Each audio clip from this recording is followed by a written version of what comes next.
conceptos que nosotros estamos analizando con esta actividad son los cambios de plano. Cuando nosotros interpretamos un objeto en un dibujo, lo que estamos haciendo es dibujar esos cambios de plano.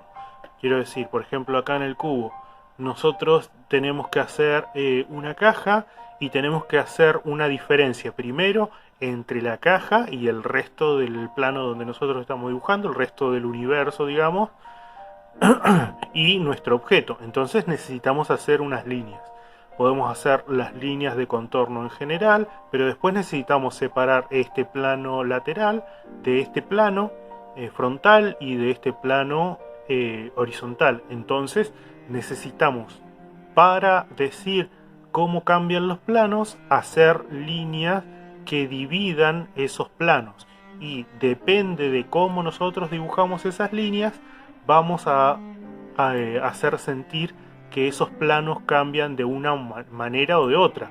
Porque nosotros sabemos, por ejemplo, que acá en el cilindro, si nosotros marcamos esta línea curva, estamos marcando la estructura de un cilindro. Entonces, dependiendo de eso, nosotros vamos a ir diciendo cómo van cambiando los planos. Vamos a hacer un ejemplito más acá.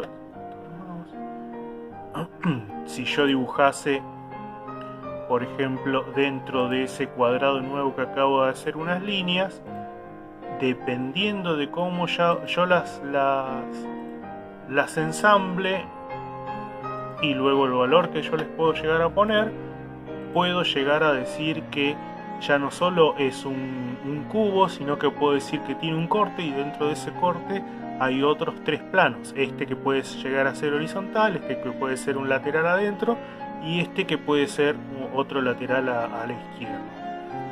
Entonces, la forma en cómo nosotros dibujamos esos planos, cómo los interpretamos, son los que van a dar definiciones a las líneas. ¿Ok? Bueno, vamos a ver, lo marco como ejemplo con el dibujo porque son altamente relacionadas la escultura con el dibujo.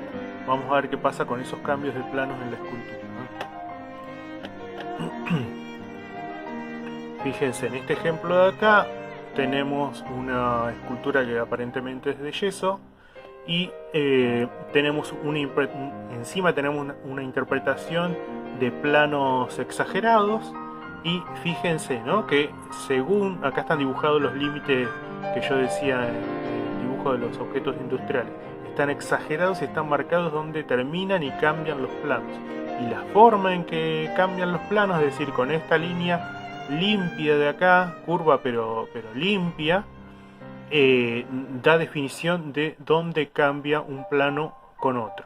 Tenemos este plano del pómulo de arriba que tiene un valor más alto, este con un valor intermedio y este pequeño con un valor más bajo. Entonces eso nos está diciendo que nosotros tenemos una luz que está frente al objeto en la parte de arriba. Entonces primero choca acá, después el mismo pómulo deja que pase menos luz y después directamente da sombra. Entonces este es un ejemplo más exagerado, y fíjense cuando tenemos otro que es un poco más natural en el mismo pómulo. Fíjense que nuevamente tenemos luz, media sombra y tenemos un valor más bajo. Esto que es más natural, el cambio de plano ya no tiene esos límites bien marcados que tenía en esta exageración, sino que tenemos pasajes. Casi es bastante más difícil definir dónde terminan los planos, pero la luz hace que esos planos tengan su contraste o su pequeño contraste. Entonces acá tenemos luz, tenemos media sombra y tenemos valor bajo, y lo tenemos con pasajes, porque esos planos no cambian de forma rotunda y definitiva como en el cubo, sino que tenemos pasajes.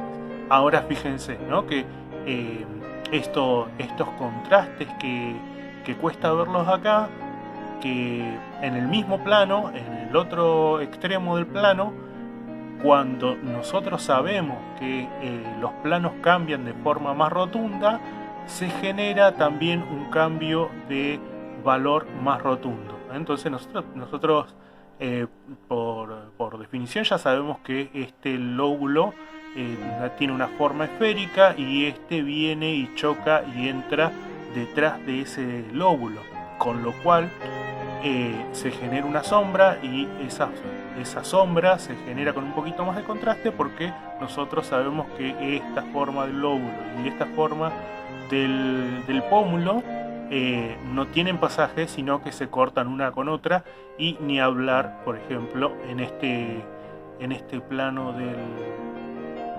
del labio superior con el labio propiamente dicho, ¿no? Entonces nosotros, fíjense, tenemos luz acá y de repente cambia el valor, lo que significa un cambio de plano. Y fíjense que tiene toda una línea de contorno, entonces nos dice claramente dónde cambia un plano con el otro y tiene un límite bien marcado, a diferencia de estos planos que cambian también, pero cambian de otra forma más suave. La boca y lo que pasa alrededor es un poco más complejo, como lo que pasa en el ojo también, donde hay un montón de planitos alrededor. Por lo general, las experiencias de los primeros años hacen que nos quede una boca un poco más recta o dura, hasta que vamos entendiendo esto que estoy hablando ahora, que son los cambios de plano. Entonces fíjense, acá en la parte superior del labio tenemos una línea bien marcada y de repente se hace pasaje, y nosotros entendemos que acá hay un volumen que hace que no tiene un cambio de plano definitivo, y que hace que este plano, que acá sí tenía un cambio definitivo, en esta parte tenga pasaje. Y fíjense que acá también hay un pequeño contraste de esto con esto, entonces tiene que haber ahí un plano que haga que la sombra se corte de una forma diferente. Lo mismo esto del mentón con la sombra del labio. El labio tiene que salir, en este caso sale bastante para que genere esta sombra. Y fíjense que esta luz que tenemos acá no es la misma que nosotros tenemos acá. Entonces la figura humana, como ustedes ya fueron analizando también en las otras actividades, de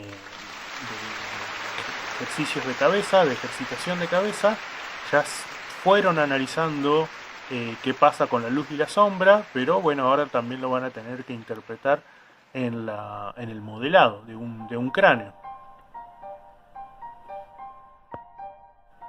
Con respecto a la anatomía de la cabeza humana, vamos a ver algunas teorías. Vamos a verlas un poco suavemente porque ya las ejercitamos, ya las vimos con los dibujos también. Así que lo primero que les tengo que decir es que, bueno, la figura humana vista de frente, a la altura de nuestra vista, tiene un eje virtual, el cual es simétrico con la cabeza. Es decir, todas las medidas que nosotros tenemos desde ese eje hacia la derecha y desde ese eje a la izquierda deberían ser iguales. Por supuesto que en la naturaleza hay excepciones, pero los más de los casos tienen esas medidas, y también hay teorías que nos dicen que hay unas medidas con ejes horizontales que se repiten cierta cantidad de veces en el cráneo. A ver si tengo por acá a mano. Bueno, acá tenemos una gráfica, por ejemplo, del autor Loomis, donde figuran las medidas que yo les decía. Entonces, del mentón hasta debajo de la nariz debería ser una medida que se repite de la nariz hasta las cejas, de las cejas hasta el final de la frente, y media medida más hasta arriba. Y como les decía, nosotros tenemos una variedad de etnias que hace que nuestras medidas puedan ser esas o no. La medida que no se negocia es el formato que no se negocia es este eje a partir del cual la cabeza es una forma simétrica. Entonces, sí van a usar estos ejes horizontales, y este eje horizontal tiene que ser ortogonal con el vertical, es decir, que en los ángulos se tienen que formar, tienen que ser ángulos de 90 grados, y los ojos o la parte que nosotros queramos utilizar con esos márgenes tienen que ser consecuentes con esa línea.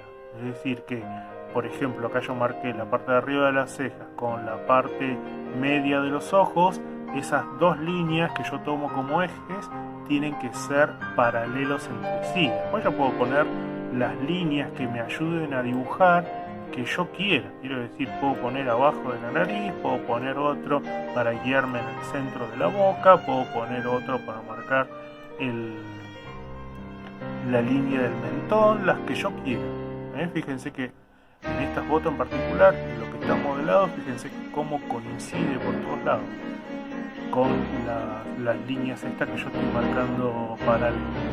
Bueno, esas líneas las van a dibujar ustedes cuando empiecen a modelar, van a hacer su primer bulto de forma de cráneo y van a empezar a dibujar estos ejes para guiarse. Esta línea siempre va a estar marcada y estas líneas van a ir utilizándolas y borrándolas a medida que ustedes necesiten, pero tienen que controlar siempre que la línea vertical esté bien marcada y que los ojos sean simétricos, que la nariz sea simétrica, que la boca sea simétrica y así toda la cabeza.